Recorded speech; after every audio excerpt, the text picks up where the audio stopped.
Hello, welcome back to another breaking news update. My name is Jimmy Boyd, and you were watching Boyd News. I want to thank you so much for tuning in today. I've got some more updates coming out from the Kursk region to share with you.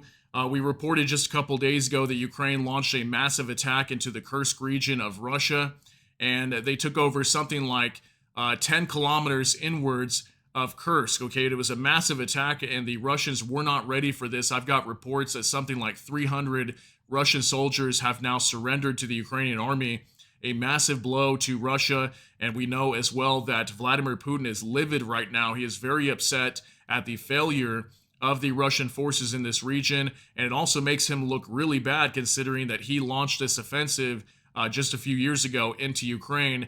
Now it is backfiring, and the Ukrainians are very successful at pushing into Russian territory. So now we've got a war breaking out inside of Russia as the Ukrainians continue to take over more settlements inside the Kursk region. So I want to share some updates here with you today. We'll go over some stuff on X. And this video footage that you're seeing, I will show you it on full screen here in just a little bit, is more Russian soldiers being taken captive by the Ukrainians in the Kursk region. I think it was something like 50 or more soldiers that had surrendered here. And we continue to have more and more updates coming out showing that Ukraine is becoming more and more successful in this region. So I'm going to go over some updates here with you today. Let's go ahead and jump right into this on X.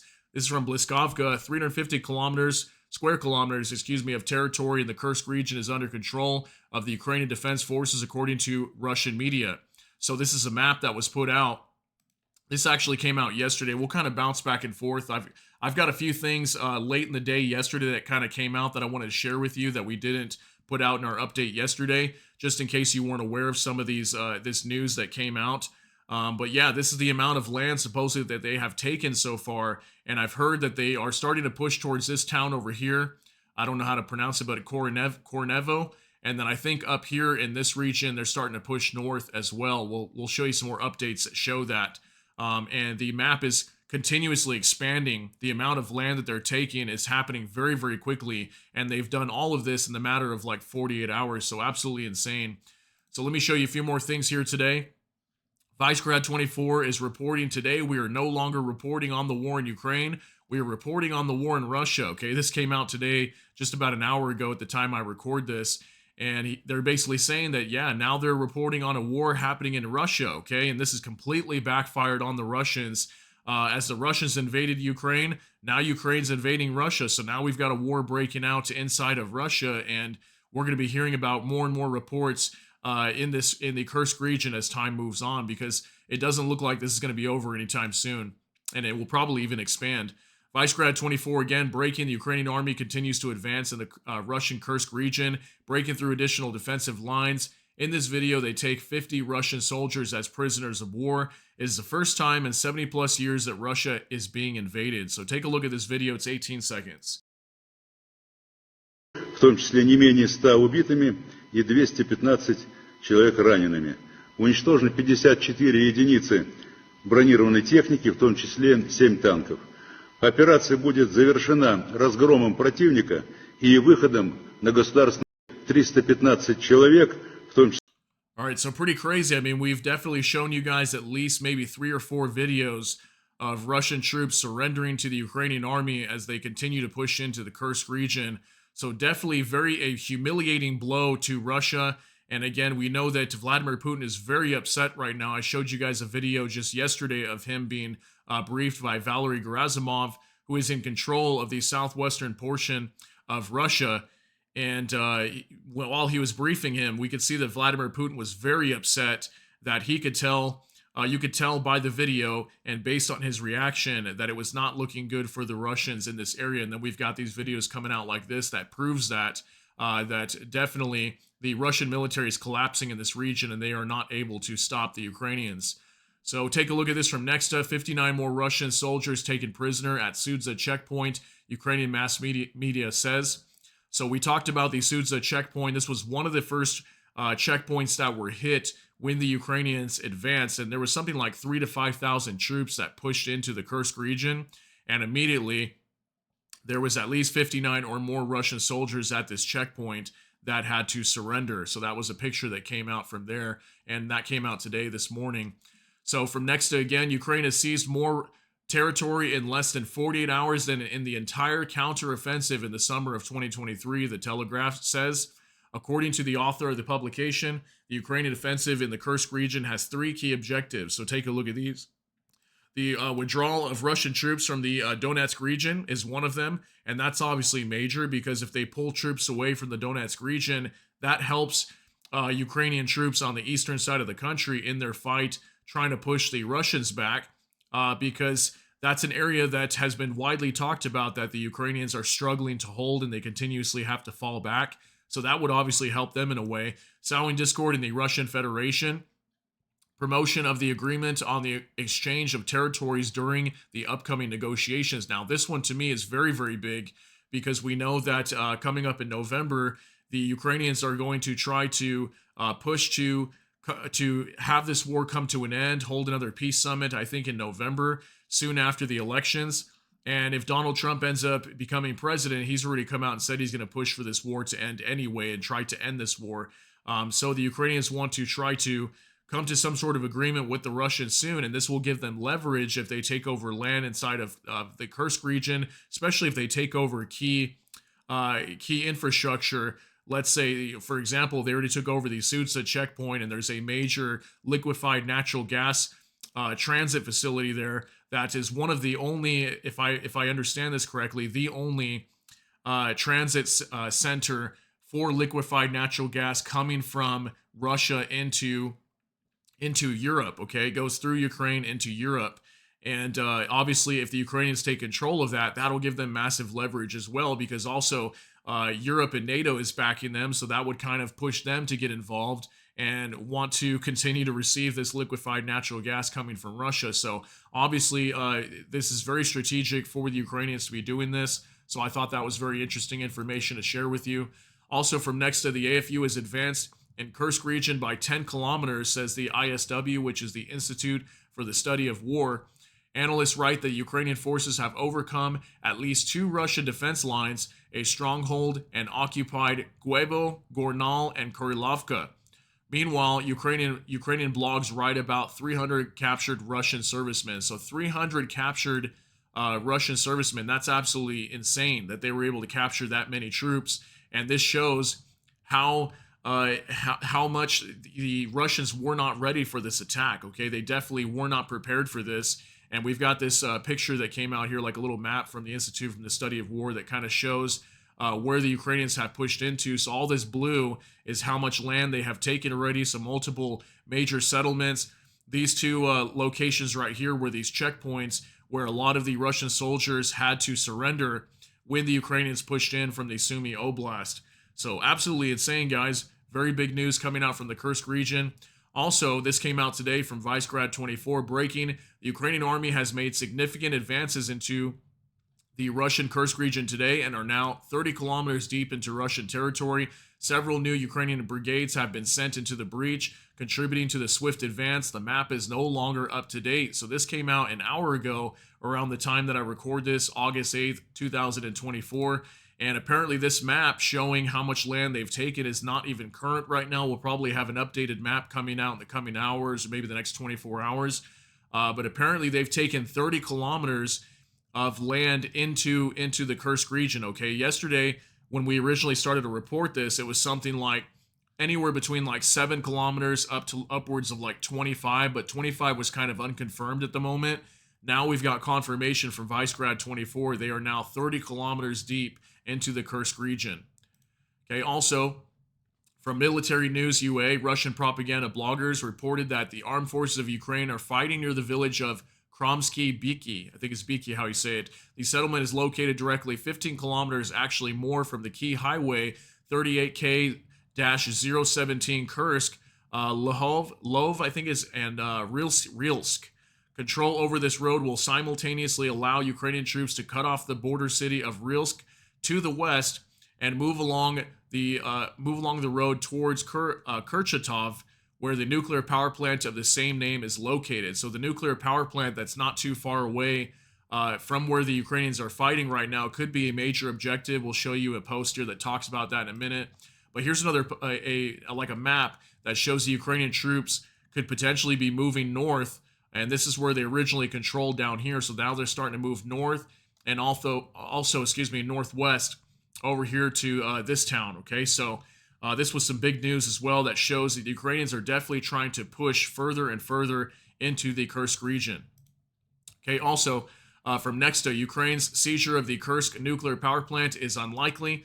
It would require an 80-kilometer march and a larger force than is currently available, The Economist says. So there was a report that's been talking about this nuclear power plant that may potentially, the Ukrainians could try to take control of this if they're able to reach that far. Okay, obviously they're going to be met with more Russian forces that will try to defend this nuclear power plant. But imagine if they were able to take control of this. This could be absolutely huge, okay, if they were able to gain and capture this nuclear power plant. And this would definitely work to their advantage in their negotiations and leverage whenever they start to work out some sort of a deal with Russia. Okay, also from next, Germany sees no problem if Ukraine uses their weapons on Russian territory, says Marcus Faber, head of the German Defense Committee in Parliament. With the transfer to Ukraine, these are Ukrainian weapons. This applies to any material, including the Leopard 2. With Russia's attack on Ukraine, the territory of both states is a war zone. The use of weapons is governed by the provisions of international law. Faber is quoted by the WAZ publication as saying. So think about this for a moment. That these are NATO weapons starting to move into Russian territory. Okay, and Russia is the largest nuclear power in the entire world, okay, and they're also doing tactical nuclear war drills right now. At what point does this make Russia respond with a nuclear response? Okay, that's just something to think about. I'm not saying that's going to happen, but the Russians have warned about this many times. Now we have a major incursion, okay, into Russian territory, and they are losing lots of land very quickly, and many of their troops have been captured. I mean, at some point, it's very possible we could see a nuclear response coming from Russia, and they've been preparing for this right now. They're still in the third phase of tactical nuclear war drills right now. Okay, so it's just something that I wanted to note here now that we're talking about this, but this is obviously dangerous at the same time. I understand where the West is coming from when they're saying these are Ukrainian weapons. They're given to Ukraine. Ukraine can do whatever they want with them. But at the same time, weren't we just hearing recently that Ukraine was not allowed to strike inside of Russian territory, but yet if they launch an incursion and take over land, now they're like, well, it's okay. It's kind of what we're being told. So just wanted to share that information with you in case something comes from that. Bliskovka reported here as well, Putin was not informed about the possible offensive of the armed forces of Ukraine on the Kursk region, although the intelligence knew about it allegedly 2 weeks ago. So that's a big uh-oh. The forces of the Russian Federation were attacked by surprise and did not offer strong resistance. Also, the Kremlin is running out of patience with the actions of the Chief of the General Staff of the Russian Federation at the publication notes.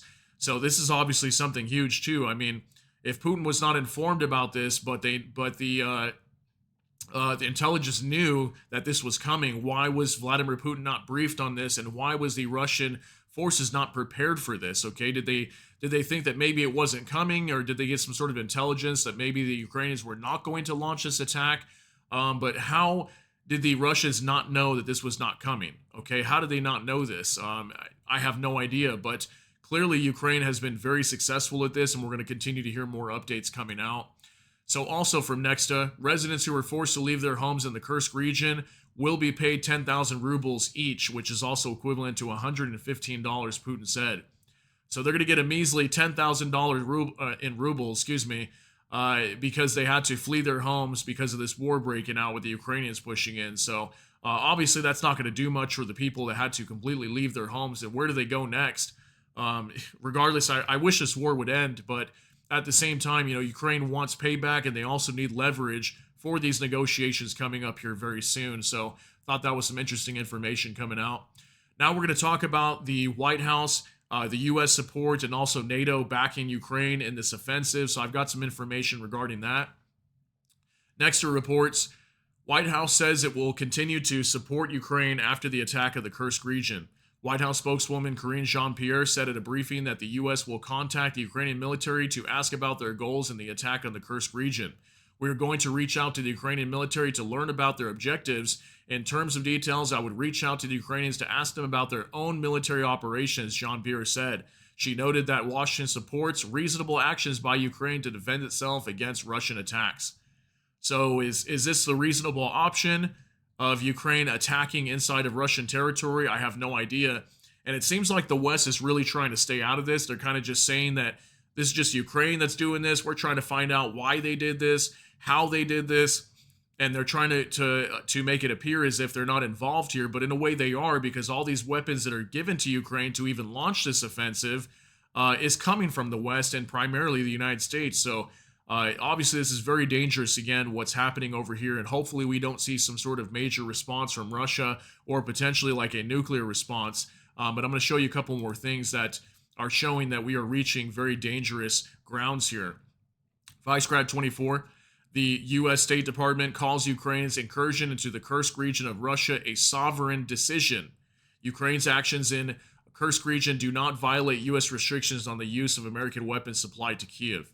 Okay, so this basically means, right, that if Ukraine invades Russia, this is not a violation of U.S. restrictions of American-made weapons that are given to Ukraine. But if Ukraine does not invade Russia, and they use, let's say, ATACMS or launch any equipment, doesn't matter what it is, any weapons into Russian territory, it is a violation of U.S. restriction or U.S. weapons restrictions. Okay, so I don't know. This is definitely very strange what's happening here. They're making it appear as if Ukraine is doing this all on their own, and it's not a violation of any weapons restrictions if they use them for this offensive into Russia. But if they don't launch the offensive, they can't. So I don't really understand the logic behind that. But this is what the U.S. is coming out and stating, okay? They are saying that it's okay for Ukraine to do this. So absolutely insane, guys. Next to reporting, once again, the price of European gas has reached a 2024 maximum due to concerns about the Ukrainian pipeline, says Bloomberg. The reason for the sharp changes in the market was the report that the AFU captured a key gas transit point in Sudza. The publication notes that the sudden halt in supplies will be a shock for some Central European countries that depend on this gas. At the same time, Gazprom claims that the supply of transit gas through Ukraine continues. Okay, so this is a big report because in the checkpoint of Sudza, as we've been talking about, there's a key gas transit point for liquefied natural gas that comes from Russia. I believe it goes through Ukraine on over to Central European nations. Excuse me. Okay, so obviously there's certain nations in Europe that are still relying on Russia's liquefied natural gas instead of getting it from other sources. Okay, and if Ukraine takes over this key transit point for this liquefied natural gas, they could essentially control the flow of it. And this could cut off supplies over to Europe, which could obviously damage many economies over there. And then also at the same time, the reason why it would be important for them to take control of this is for the negotiations coming up in November, of course. And also to damage the Russian economy even more, because obviously Russia is gaining lots of revenue off selling this liquefied natural gas to Europe. So this is obviously huge right here that this happened. We talked a little bit about it briefly just the other day, and then when I found out more information about this, I realized how key this is for Ukraine to capture this. So we'll see what the effect of this is moving forward. Will it affect European nations that are currently getting liquefied natural gas from Russia? Will Ukraine allow it to continue to flow through? What's going to happen? Maybe we'll find out here in the next few days or the next coming weeks. Also from Nexta, Medvedev urged to capture Kyiv after attack on Kursk region. It is no longer just an operation to retake our official territories and punish the Nazis. It is possible and necessary to go to the lands of the still existing Ukraine, to Odessa, to Kharkiv, to Dnipro, Petrovsk, to Mykolaiv, to Kyiv and beyond, he wrote in his Telegram channel. Okay, so basically coming out and warning again that they're going to destroy Ukraine and take it over is basically what I hear from that they want to, march on Kyiv, which I don't see how they're going to do that. They couldn't even stop this invasion from Ukraine moving into Russia, but who knows here? Who knows what Russia's planning on the back end? They could have some sort of major offensive coming, but at this point, this late in the game, I don't see it happening, unfortunately, but who knows what's going to happen here in this war? I mean, anything can happen.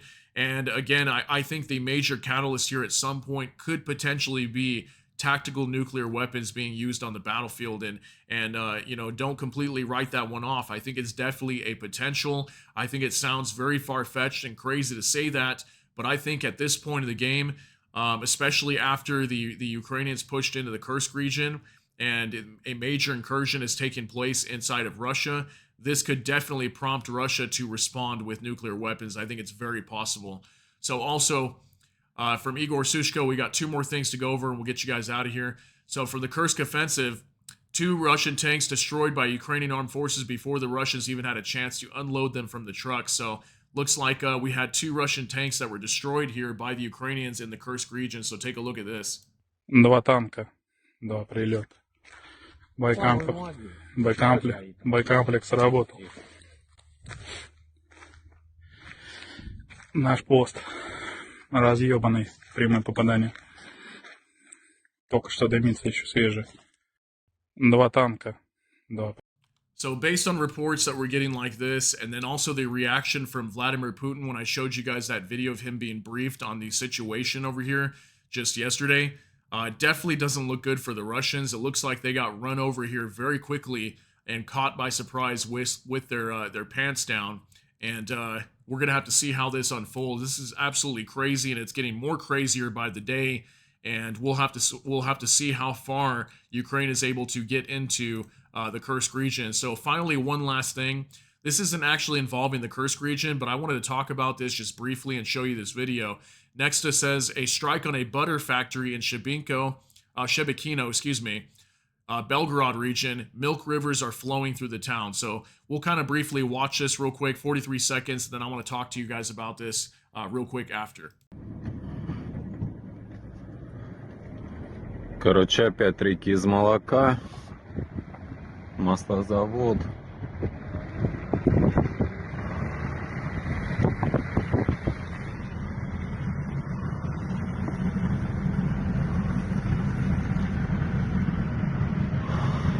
Попали в сам завод. Машина разбитая стоит. Блять. Okay, so I'm going to stop it right there because we basically saw the bulk of it. But what this video shows right here is that even in the Belgorod region, I've been reporting recently that Ukraine's been launching lots of drones into the Belgorod region. Just think about the amount of money that Russia is losing. Now, I'm not saying Ukraine is not losing a lot of money too. Yeah, their country has been completely devastated, although they are backed by the West with billions and billions of dollars that continues to flow into their country. That is not only supporting the war, but also supporting the economy of Ukraine. And Russia doesn't exactly have that. They're for the most part on their own, aside from buying weapons from other countries like North Korea and China and also Iran. Okay, so they're definitely a lot more on their own than the Ukraine is. And just think about the amount of damage that is being done to Russia's economy, and think about the effects of this war as well. Like let's say hypothetically speaking, Russia does not gain all their war objectives by the end of this war, and they just kind of take over the land that they've taken inside of Ukraine, and that's kind of it. I mean, is that actually going to be worth the amount of economic damage and destruction to Russia in the end? I have no idea, but I understand that this was just a butter factory and there's just milk flowing in the street. And you're probably thinking, why is that relevant? Well, basically the reason why I'm showing you this is it's showing how much damage is being done to the Russian economy. Although this might just be a butter factory, I have reported so many times of all kinds of factories, and even oil depots, all kinds of things being destroyed across Russia. So they are definitely taken massive blows to their economy and to their country just to continue fighting this war. So it's absolutely insane they continue to do this and keep pushing inside of Ukrainian territory, although they are taking massive losses on the back end. So I just wanted to share that with you. I hope you got something out of that. But yeah, guys, that's going to be it for this update. I'll go ahead and let you guys know. I want to thank you so much for tuning in today. If you got something out of this update, please smash that like button. Also, if you enjoy my content, please consider subscribing down below. Hit the notification bell. That way YouTube can notify you. And with that, hope you all have a great day. Everybody take care and God bless. And we'll see you in the next one.